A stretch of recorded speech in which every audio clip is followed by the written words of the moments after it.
Yeah, that was a now. weird tier chat. I don't know. Fuck me. How you feeling, Maple? Fucking weird, dude. So many things went bad before the tier. Like I said in my tweet. Performance-wise, we could have done better too. But honestly, you know, the weird thing is there was such a big buffer between us and the three that we usually compete with. That was actually the worst pull. More particularly Method. So I knew we would be. And they did so there. well this tier. And then the big gap as usual between that group and like the second group. It's dead. That we're like, like with all the shit that happened to us and our like kind of mediocre performance this year. We came up for the final just burn, like, and I was like, oh, this isn't up yet. We just like no way, you fucked up my last summer. Yeah, I actually. We just like nested in the middle of the two groups, so it made me not, you know, once it was clear that we weren't going to compete for third or better, and then seeing how we progressed versus the other guilds that were kind of on our tail. I just like didn't care about ranking. It was like weird. I just wanted to kill the boss. I honestly wouldn't have cared if we woke up this morning and like Fat Shark had killed it or something. It would have been like, oh, that sucks. I don't know. It was a weird tier, dude. Maybe I'm just getting too old. I'm too old for this shit. I don't know if I'm going to BlizzCon. I haven't decided yet. That's I've booked 2 hotel rooms in 2 different hotels, but you know that's because you can just cancel them if you want. It's just because starting now the price is going to skyrocket for those hotel rooms. So, but I haven't actually made a decision if I'm doing it. I didn't really care what I picked about that. Why did the first one do nothing? You didn't do any. Is this my last year? No, I have no plans to quit. I mean, I'm going to quit at some point. I don't know, dude. Low opener for me. Unlucky. I don't have any plans to quit right now, but I can't say, honestly, I didn't really... Unusually low. Yeah. I didn't really enjoy this tier. It was a bad pull. The only thing I enjoyed about this tier was being with the guild and progressing. I didn't like... I think if you look through literally every boss kill we had, I didn't cheer once. I just went, okay. And then moved on. I don't know. I just haven't like enjoyed WoW fundamentally as like a, you know, like a kid on Christmas morning kind of thing, except for raiding in a very long time. And this tier is kind of shit.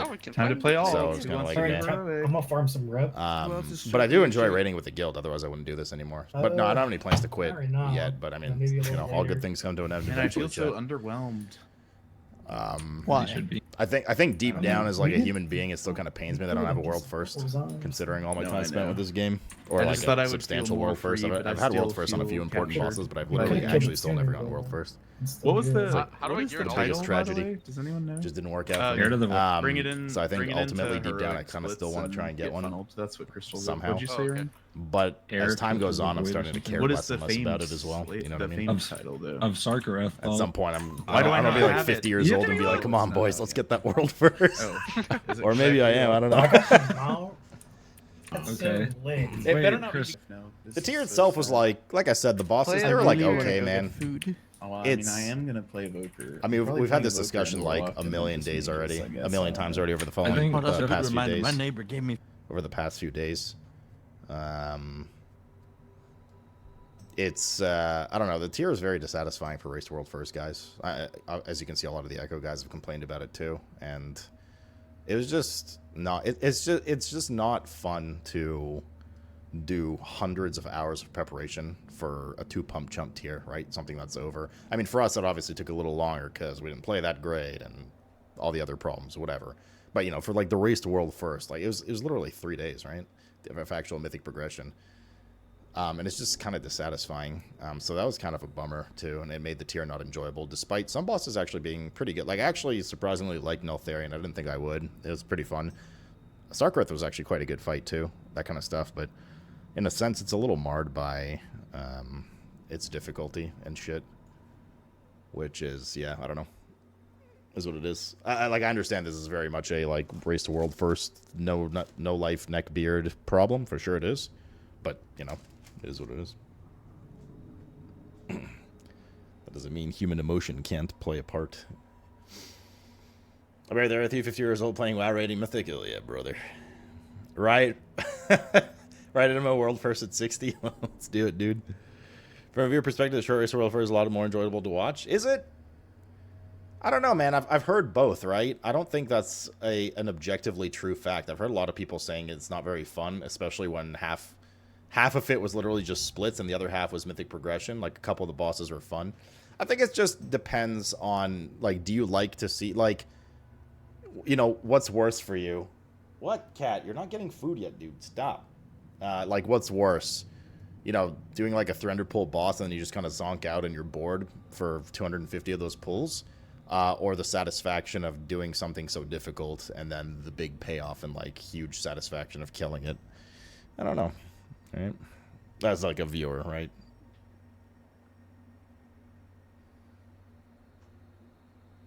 Wasn't the hype ramping like usual? I do think this this like launching all difficulties at the same time is like really sucks for viewership for Race to World First. You can see it in the numbers the past 2 tiers. You know, you're gonna get like that baseline hype in like, you know, Echo Channel, Liquid Channel, Max, Gingy, those guys. But even if you compare those numbers with like pre-Volt, like Race to World First is gone down a lot. And it doesn't help when that happens, right? When Heroic splits for 3 days, people are just like, you know what, fuck this dude. There's just such a wide variety. Like, for every one person that's like, oh, I don't mind them because of this and this, there's another person that goes, yeah, I don't even tune in anymore because it's like fucking boring. At least in this channel alone, right? And it's like that kind of projection happens all over the place. So Race World First from E's 1.5 weeks log, the drama of watching what happens after a reset. Yeah. Would you say Race World First is pay to win? I mean, in some aspects, like, absolutely, right? But like, there's not one factor that makes Liquid, or the best team in the world, or best teams in the world for those tiers, etc. But money and like that kind of stuff is absolutely a factor. Listen, man, I can tell you firsthand, right, at this point. And I mean, I've been able to tell you firsthand before too, but there's no fucking Drew. There's no what's the word I'm looking for? There's no secret that Golden Guardians and BDG like parted ways, right? Like, obviously, everyone knows that at this point. The detrimental impact that not having funding from like a sponsor or org or something had on us this tier was tremendous. Like, again, I don't want to be like, oh, it's literally all because of that and we would have gotten world first otherwise. No, of course not. We also didn't play that well and blah, blah, blah. But it had a profound impact. We went from 5 or 6 analysts to like 1. Raiders' pay was cut terribly. Myself and a couple others opted to just not get paid for this tier so that others could have funding. Staff was cut tremendously. The power to draw people in and the gold that was raised and all that kind of shit cut tremendously. Like, these are just things you need, man, right? Like, for Liquid, you have like an army of analysts analyzing every next boss, every move of every boss, CDs and stuff. You know, for us, we have like 2 dudes doing it, and Losey's one of those dudes, and he's also raid leading. So, like, money is really, really important with the way the Race World First is now because of those things. Like, just staff in various, like, for various things. Having, you know, various weak aura coders, having various bigwigs coders, all that kind of shit. You need money for that. Like, these people obviously need to be paid, and they want to be paid to contribute to this. So, yeah, it is. Does that literally win you Race World First? No, but it's so important and so ingrained in like Echo and Liquid at this time and Method that, like, if you don't have that, you just can't compete. Like, you just will not get really top 3 unless one of those guilds absolutely throws for the tier. It's so hard to compete. Like, the difference between last tier and this tier, and even last tier, we didn't have nearly the, like, financial power that Echo and especially Liquid had. Liquid, like, by far the most financially powerful of all the guilds. It's hard, man. It's hard. No guild will ever be able to compete with that properly, the way it is now. Not to mention, like, the legion of fans, and Echo had, like, when Echo were doing their, like, hey, come help us for, like, normal and heroic splits, I heard they got, like, 750 applications, something like that. Bro, we had, like, 40. You know, like, which is all, for what it's worth, I hate that aspect of Race to World First and kind of what it's become since back in the day with that, but, like, it is what it is, right? So, yes. Long story short, can you buy Race to World First? No. But is it basically a vital instrument in being able to obtain World First at this point? Yes. 100%. 100%, dude. And then on top of it, you know, just, we had, like, beyond ridiculous. Like I said, I've been doing this for a long time. I think I should sit down and talk to Roger. I haven't talked to him in a while about this. I forgot when Roger started playing, but I might actually be the longest still going with like top end rating. Me or Roger probably at this point. Short of like a guild disband, I don't think to any like recentish memory I've seen, even with like the issues Serenity had in its second or third tier. I don't think I've ever seen so much horseshit happen to a guild that happened to this guild before progression.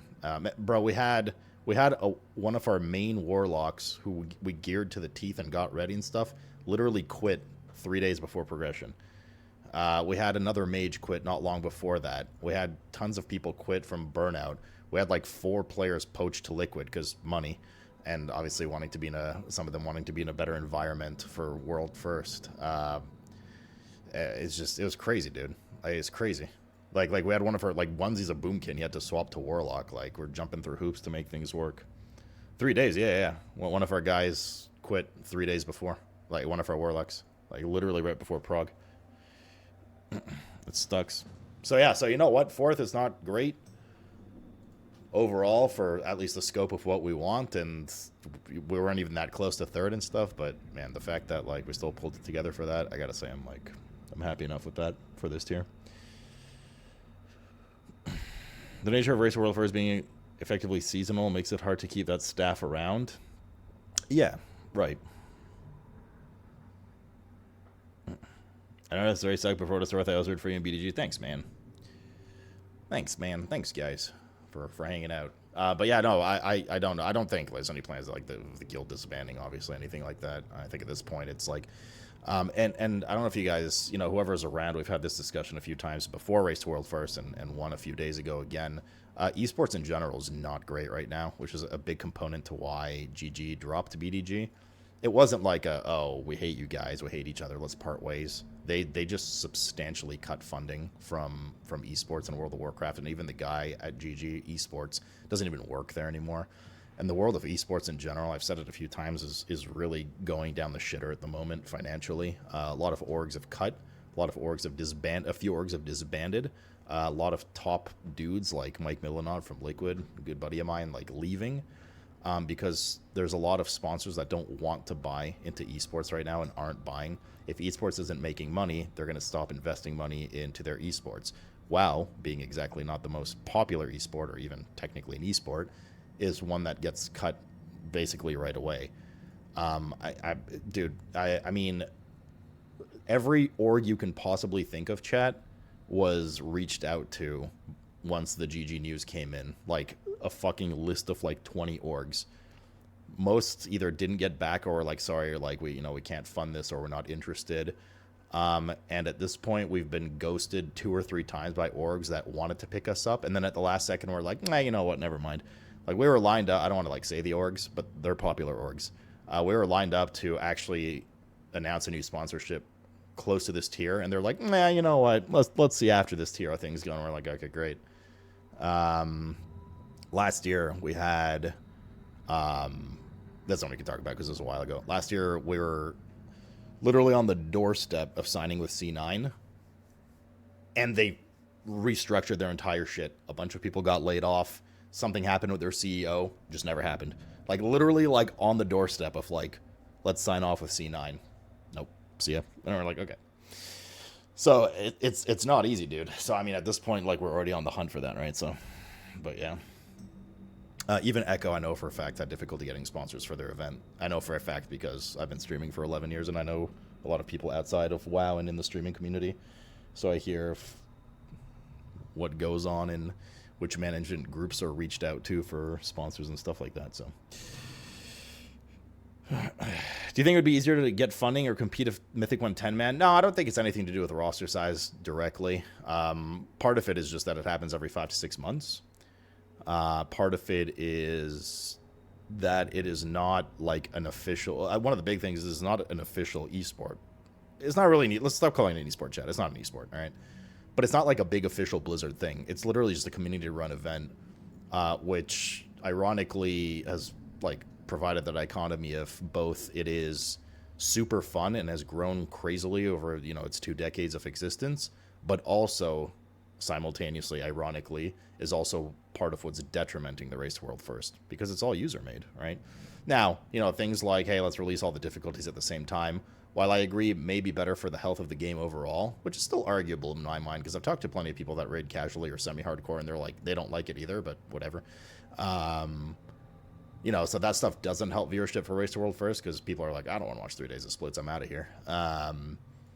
But all of the stuff that, like, you know, has raged about on Twitter for the past few days, and Echo versus Limit arguing and all that kind of stuff, like, oh, ridiculous, you guys are paying millions of gold for fish, and 700 people signing up to come to your raids, and the 500 million splits, and you know, we'll pay you 2 million per normal split clear, and we have 17 analysts and all this kind of shit. None of that is regulated, right? None of that is, there's no rules, right? So every guild, literally since the dawn of time, if World First has, you know, done everything they can to get every little advantage possible, borderline exploiting. Some people have exploited, right? Serenite bombs, fucking Kungan. But Blizzard doesn't regulate that, right? Like, it just, so I find it kind of funny when I see, like, you know, Echo being like, oh, global release, bro, like, let's make it fair for real. And I'm like, oh, you want to make it fair for real? Okay. No getting viewers to come to your runs. Limit the amount of raid hours per day. Limit the amount of splits, blah, blah. Bro, bring all of that stuff up with Scripe and Max and shit, and then, like, let's see how much they're actually willing to do, right? Because when it's talk about global release and making that fair, what they're doing is they're just making it fair versus each other, because they have the funds to do it. They're making it even more unfair than for, like, it doesn't matter for the other guilds, you know what I mean? Like, you want to make it fair, like, actually regulate this. Like, be real about it, right? But nobody's going to do that, because they don't want to give up resources that other guilds don't have, understandably, that can try to get world first, right? But it is reaching kind of an impasse, as you guys can see. There's a lot of, like, arguing and stuff over Twitter, and you know, what can we do? And you know, we'll talk to Blizz devs about it and whatever. The other thing you guys got to understand is the Blizzard devs don't give a fuck, right? The Blizzard devs, not that they don't give a fuck, but they don't give a fuck, right? They don't make this game for the Race to World First people, right? They don't balance this game for the Race to World First people. One of the main reasons they don't condone the Race to World First and take it over is because it is completely unhealthy, terrible gaming, right? You're sitting there for 16 hours a day, like, binging the game and shit. You're abusing systems that they don't want their players abusing in terms of split gearing and shit like that, right? So obviously they don't want to get involved in that. Sponsors, as a result, are, as I mentioned earlier, uneasy to get involved in that. But then, you know, and this is coming from a guy that's been doing this for a long time, right? Everybody wants their version of the game. Everybody wants, like, their perfect scenario. You know, you want player housing. Oh, wow, there's no player housing. You want your class to be better. You want your spec to be balanced. It's the same with Race to World First, guys, right? They obviously want to have a good race. They don't want bugs. They don't want Blizzard to have to intervene with tuning. They want a good length race. They want classes to be balanced properly. Like, everybody wants that, but the reality is they don't balance the game to like, for us, and they shouldn't balance the game for us. It's super unhealthy, right? So, you know, when you know, I see Scripe, like, understandably salty about his loss, but being like, oh, this game's shit, it's like, nah, bro, this game is shit because you are not, the game is not the way you want it to be, but you are a fucking, like we are a footnote in the essay of what are the players in this video game. Like, they don't make this game for Race to World First, man. Don't say the game is shit. The game is just not the way you want it to feed into, like, the degeneracy of what we do, right? And once again, because this game is not, because this game is not officially, like, Race to World First is not officially sanctioned by Blizzard, it's literally, it is a community event that is up to no one else but the community to stop the ridiculousness from further getting out of hand, right? Because for Blizzard to stop splits, they would have to impose some ridiculous rules that the majority of the player base would be affected by, and then they'd be fucking pissed about it, understandably, right? Because that would turn into, why are you designing this around the, like, 0.1 players? right? So like, it's just like I think like Race to World First community needs a little bit of a wake up call right now, because it's basically like they don't like what it's become of it, and then they're crying that Blizzard needs to change it, but really, it's us that need to change it, not Blizzard, right? Like that's what needs to happen. So, not saying it. There's a solution, but you'd rather splits not be a thing. I'm fine with like some splits, man, but like fucking bro, we did like half as many splits as Liquid and Echo because they did simultaneous splits because of all their helpers, and we still killed Neltharion 17 times, and I don't even know, dude. We killed like 250 bosses. I think they killed like 450, 500 just for splits. Like, it's insane, man. Making it more than 2-horse race would be a start. Yeah, and we just talked about that earlier, right?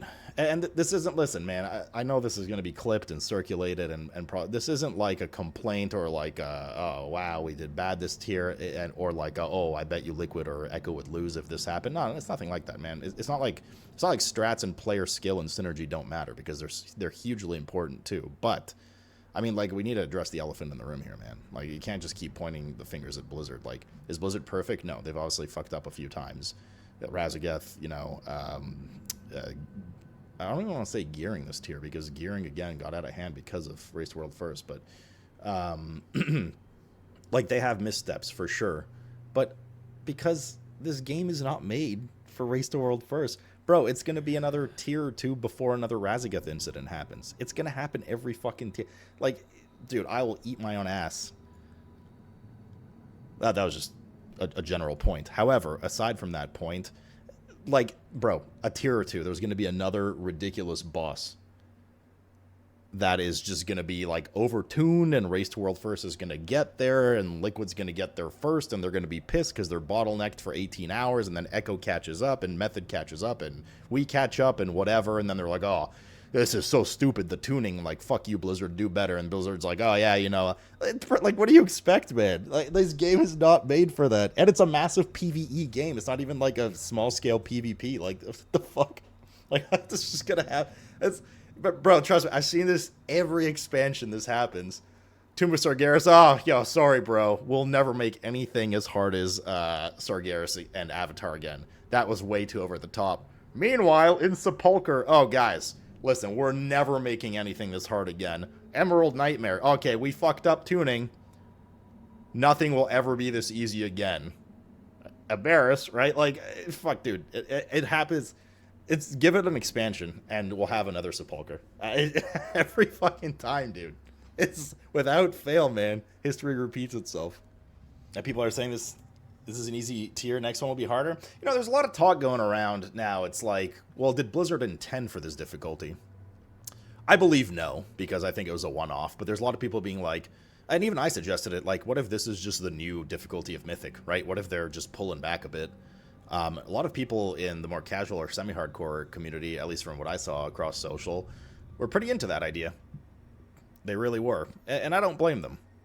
Obviously, the hardcore dudes don't like that as much because it's, you know, you spend literally hundreds of hours, weeks and months of planning in advance. I mean, you're already gearing alts and planning alts months before the next raid just to have them ready.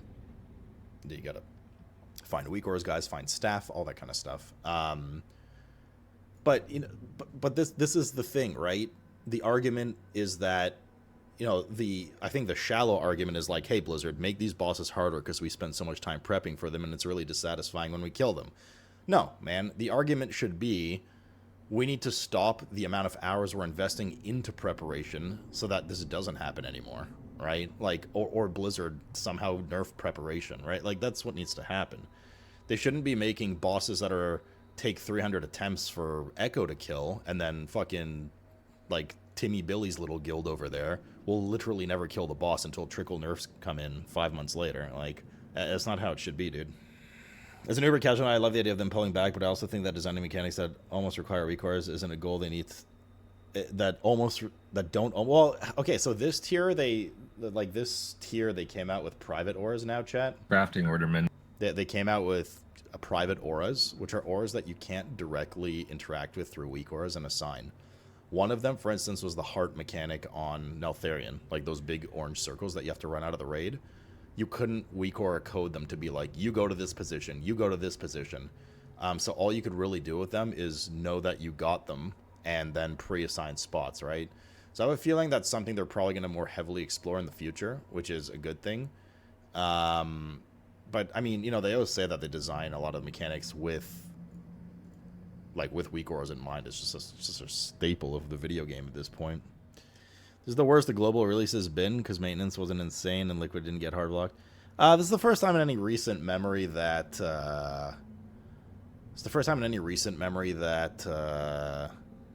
Echo, like World Second, was a European guild that killed it within the reset time limit of an NA guild killing it. I can't remember the last time that's happened, which is why it was particularly a raging argument this time of global release, right?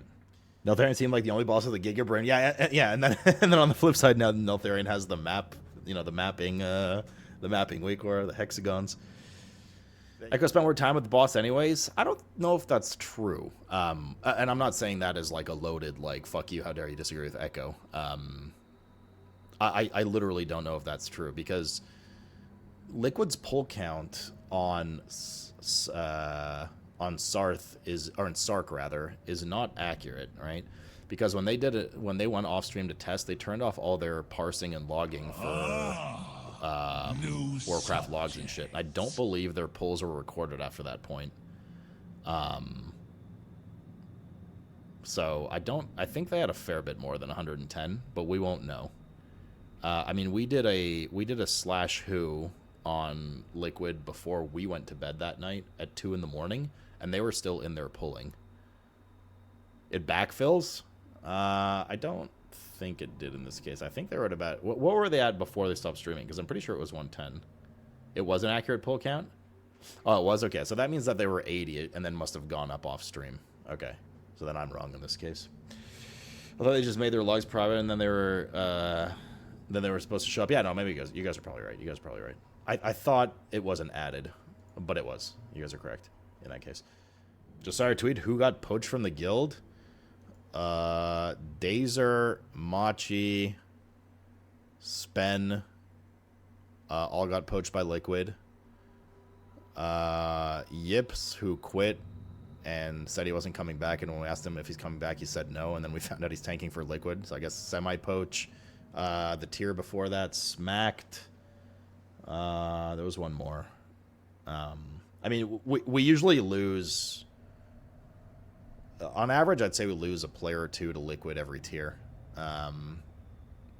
This time it was 4. This tier. Nate went to Method. Nate wasn't really a poach, though.